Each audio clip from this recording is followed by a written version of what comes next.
Hello viewers, मैं हूं सरताज sir और आप देख रहे हैं सरताज सर की क्लास। तो भैया आज हो गए हैं हमारी इंग्लिश की क्लास को पूरे 47 दिन और आज की इस क्लास में मैं आपको सिखाने वाला हूं नो, नेवर और नॉट के बीच का फर्क।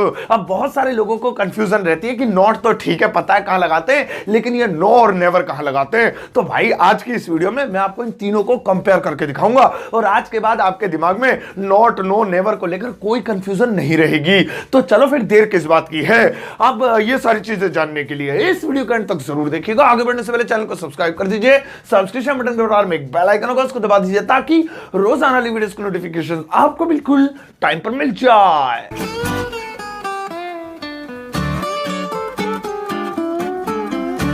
तो चलिए गाइस शुरुआत करते हैं इस वीडियो की और आज के दिन मैं आपको सिखाने वाला हूं नॉट, नेवर और नो का सही इस्तेमाल। अब सबसे पहले हम लोग नॉट के बारे में जानते हैं कि इसका यूज कहां होता है और इसकी हिंदी क्या है। वैसे तो सभी को पता है नॉट की हिंदी होती है नहीं। मतलब किसी भी सेंटेंस में अगर नहीं आ रहा है तो वहां पर आपको नॉट लगाना है। और डे 1 से चिल्लाता आ रहा हूं कि थर्ड नंबर पे लगता है, तीसरे नंबर पे लगता है। चलो कुछ एग्जांपल्स लेते हैं। जैसे मुझे कहना है वह नहीं जाएगा। अब देखो इसमें नहीं आ रहा है तो ये बात तो पक्की है कि इसमें नॉट आएगा। तो लिखेंगे he will not go, he will not go, not लगा दिया, वो भी हेल्पिंग वर्ब के बाद। इसके बाद है मैं नहीं आ रहा हूं तो इंग्लिश होगी I am not coming, I am not coming. यहां भी देखा तीसरे नंबर पे नॉट लग गया। तुम नहीं पढ़ चुके हो, इंग्लिश होगी you have not read. Read third form है तो रीड की तीनों फॉर्म एक जैसी होती है, इसलिए वो रीड ही लिखा है, हैव के साथ थर्ड फॉर्म लगती है। You have not read. तो ये तो हो गया नॉट का बेसिक इस्तेमाल एंड आई एम श्योर ये सब चीजें तो आपको पता थी, बट अब आपको नॉट के बारे में कमाल कमाल की जानकारी मिलने वाली है।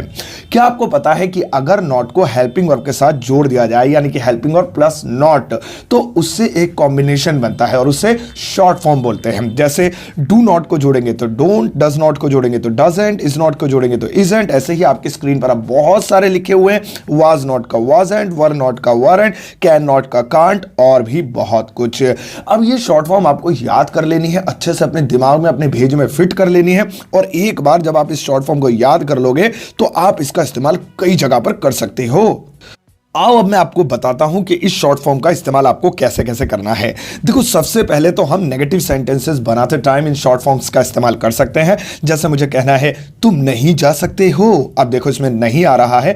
नॉर्मली हम कहते थे यू कैन नॉट गो, लेकिन आप कैन और नॉट को आपस में जोड़ सकते हैं। जैसा कि अभी चार्ट में मैंने लिखकर दिखाया था आपको, यू कांट गो, तो बोलने में थोड़ा सा स्टाइलिश लगेगा और मजा भी आएगा। एक और लेते हैं, वह नहीं आएगा, ही विल नॉट कम। लेकिन आप थोड़ा स्टाइल झाड़ सकते हैं और मजे से बोल सकते हैं ही वॉन्ट कम। विल और नॉट को जोड़कर वॉन्ट बनता है। एक बार चार्ट फिर से देख लेना, उसमें मैंने लिखा हुआ है। एक और लेते हैं, मैंने नहीं देखा, तो इंग्लिश होगी आई डिड नॉट सी। लेकिन आप चाहें तो इस डिड और नॉट को आपस में जोड़ सकते हैं और बन जाएगा आई डिडंट सी। तो पहला कमाल तो यह है इस शॉर्ट फॉर्म चार्ट का। भाई एक और कमाल बताता हूं, अगर आप हेल्पिंग वर्ब और नॉट को आपस में जोड़ देते हैं, जैसे कि अभी हमने चार्ट में देखा था कांट, डोंट, डजंट, तो आप इंटरोगेटिव्स में भी उसका इस्तेमाल कर सकते हैं। कब वाले, क्यों वाले, कहां वाले, कैसे वाले, क्या वाले। एक एग्जांपल लेते हैं, क्या तुम नहीं जाओगे। अब देखो ये इंटरोगेटिव भी है और इसमें नॉट भी आ रहा है। इसे एक तरह से इंटरोगेटिव नेगेटिव बोल सकते हैं।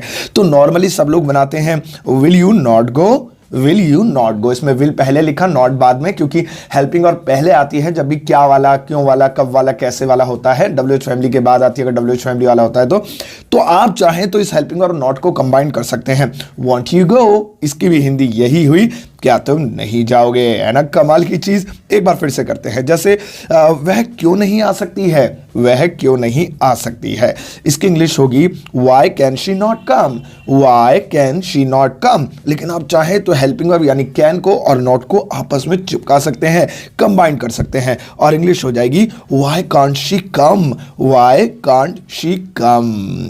अब चलो नॉट का एक और यूज मैं आपको बताता हूं। अगर डू और नॉट को आपस में मिला दें तो बनता है डोंट, और डोंट की हिंदी होती है मत करो। यानी कि आप बहुत सारे ऐसे सेंटेंसेस बना सकते हैं जिसमें आए मत करो, जैसे बोलो मत, डोंट स्पीक, हंसो मत, डोंट लाफ, बाहर मत खेलो, डोंट प्ले आउटसाइड, शोर मत मचाओ, डोंट मेक अ नॉइज। तो इस तरह से नॉट का ये एक और यूज हो गया। लेकिन अब मैं जो चीज आपको बताने वाला हूं वो शायद ही आपने सुनी होगी या फिर आप उसका इस्तेमाल जानते होंगे, और अगर नहीं जानते हैं तो आज जान जाओगे। और वो है कि अगर नॉट को टू के साथ इस्तेमाल किया जाए तो उसकी हिंदी हो जाती है ना नहीं है, नी नहीं है। अब नानी की बात नहीं हो रही है यहाँ पे कुछ ऐसे सेंटेंसेस अभी आपको दिखाई देंगे जिसमें आएगा ना नहीं है, नी नहीं है। जैसे मुझे खेलना है, खेलना नहीं है, अरे बैठ जाओ, खेलना नहीं है यहाँ पे, तो इंग्लिश में बोलेंगे नॉट टू प्ले। देखा नॉट का कमाल का इस्तेमाल। आज जाना नहीं है, ना नहीं है इसमें भी आ रहा है, not to go today, not to go today.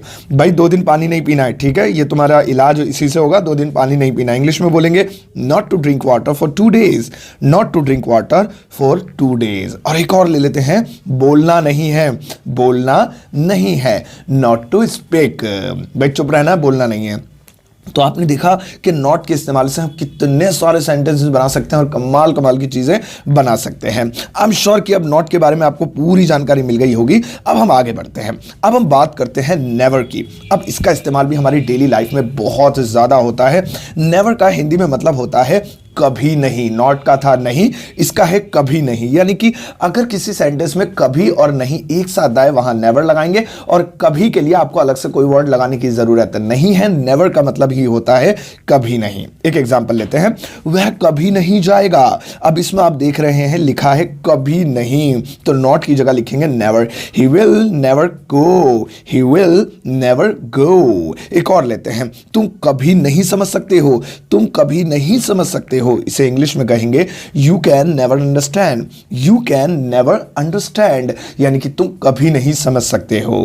अब नेवर का एक और इस्तेमाल मैं आपको बताता हूं। ये तो आपने देख लिया कि कभी नहीं आए तो नेवर लगाएंगे। मैं कभी नहीं जाऊंगा, उसने मुझे कभी नहीं देखा, मैंने कभी ताजमहल नहीं देखा है, या फिर कोई और। लेकिन अगर आप नेवर के बाद वर्ब की फर्स्ट फॉर्म लगाते हैं तो उसका यूज हो जाएगा कभी मत। जैसे कि मैंने आपको बताया था, डोंट का यूज बताया था कि कभी नहीं, ऐसे ही नेवर के साथ अगर लगाएंगे वर्ब की फर्स्ट फॉर्म तो हो जाएगा कभी मत।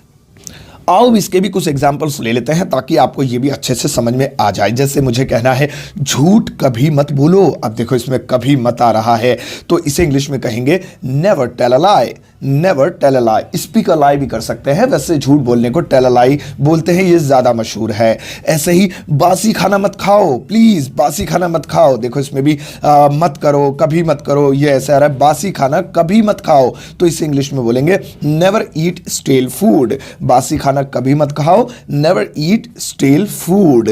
ऐसे ही मुझे कहना है अगर कार कभी तेज मत चलाओ, भाई धीरे धीरे चलाओ, कभी भी ऐसा मत करना कि कार को तेज चलाना पड़े, ओवर स्पीड हो जाए।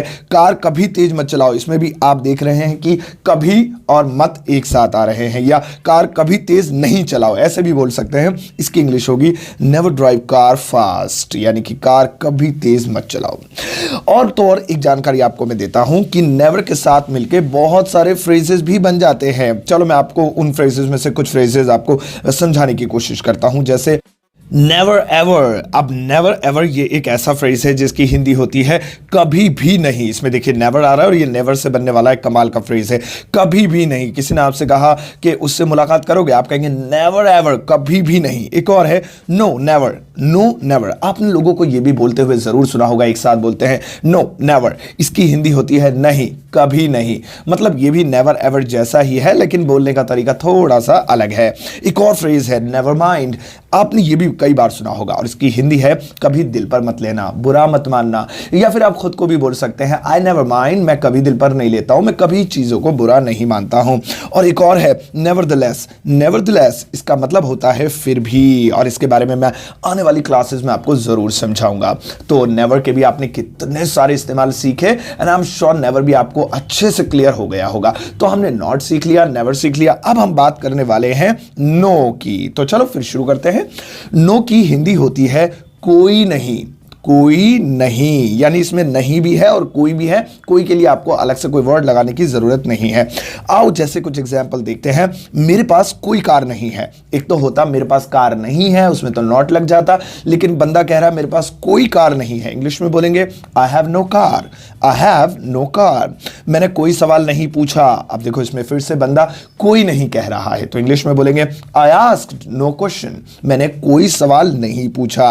एक और है कोई रेल नहीं आएगी। भाई आज हड़ताल है, कोई रेल यहां पर प्लेटफॉर्म पर नहीं आएगी, तो इंग्लिश में बोलेंगे no train will come, no train will come, यानी कोई रेल नहीं आएगी। अच्छा, अभी थोड़ी देर पहले मैंने आपको नेवर से मिले हुए कुछ फ्रेजेस बताए थे। अब मैं आपको नो के साथ बनने वाले कुछ कमाल के फ्रेजेस समझाने वाला हूं, तो चलो समझते हैं एक एक करके। जैसे हमारा पहला फ्रेज है नो सूनर। नो सूनर, अब इसमें देखो नो लगा हुआ है और सूनर के साथ जो भी नो आता है उसकी हिंदी होती है जैसे ही। जैसे ही हमने दुकान खोली, बहुत सारे ग्राहक आ गए, जैसे ही मैं वहां पहुंचा तो नो सूनर, यानी ज्यादा देर नहीं हुई थी, ज्यादा वक्त नहीं लगा था, जैसे ही ऐसा हुआ वैसा हुआ। इसके बारे में भी हम आने वाली क्लासेस में खुलकर चर्चा करेंगे। एक और फ्रेज है नो से बनने वाला नोबडी। नोबडी का मतलब होता है कोई नहीं, कोई नहीं आएगा, नोबडी विल कम, कोई नहीं बोलेगा, नोबडी विल स्पीक। मैं और बहुत सारे कोई नहीं से जुड़े हुए आप फ्रेजेस बना सकते हैं, सेंटेंसेस बना सकते हैं। एक और देखिए नो वन। नो वन का मतलब होता है कोई भी नहीं। अब नोबडी और नो वन ऑलमोस्ट एक जैसे ही हैं, लेकिन फर्क सिर्फ इतना है, ज्यादा जोर देकर कह रहे हैं तो नो वन लग जाएगा, थोड़ा सा हल्का है तो नोबडी लग जाएगा। जैसे कोई भी नहीं आएगा, मैंने एक बार कह दिया ना कोई भी नहीं आएगा, तो नो वन विल कम। इस तरीके से बहुत सारे। एक और फ्रेज है नो टेंशन, या फिर लोग कह देते हैं टेंशन नॉट, तो नो टेंशन का मतलब होता है फिक्र करने की बात नहीं है, मैं हूं तो नो टेंशन। एक और लेते हैं नोवेयर। नोवेयर का मतलब होता है कहीं भी नहीं। भाई मैं कहीं भी नहीं जाऊंगा, नोवेयर आई विल गो, या आई विल गो नोवेयर। इस तरीके से आप इस पे सेंटेंसेस बना सकते हैं। सो गाइस, आज की क्लास में आपने नॉट, नेवर और नो के बहुत सारे इस्तेमाल सीखा। आई एम श्योर आपको बहुत सारी नॉलेज मिली होगी। अब बारी है आपके यू वर्क की। तो अब अपनी स्क्रीन पर आपको सेंटेंसेस देख रहे होंगे। अब इन सेंटेंसेस को क्या करना है, आपको सबसे पहले अपनी नोटबुक में ट्रांसलेट करना है इंग्लिश में, फिर उसको इस वीडियो के कमेंट बॉक्स में पोस्ट कर देना है। मैं लाइक कर चेक कर दूंगा, कोई गलती करोगे तो कमेंट में आपको बता दूंगा। सो गाइस, ये थी आज की क्लास आपकी नो, नेवर एंड नॉट के बारे में। तो भाई साहब, ये थी आज की वीडियो नो, नॉट और नेवर के बारे में। आई एम श्योर कि आपको मजा आएगा, नॉलेज वाली भी मिली होगी। अब इस वीडियो को सबके साथ शेयर कर देना, गली मोहल्ले में सबको बताना कि इंग्लिश स्पीकिंग की क्लास चल रही है, और जाते जाते एक प्यारा सा लाइक देकर जाना।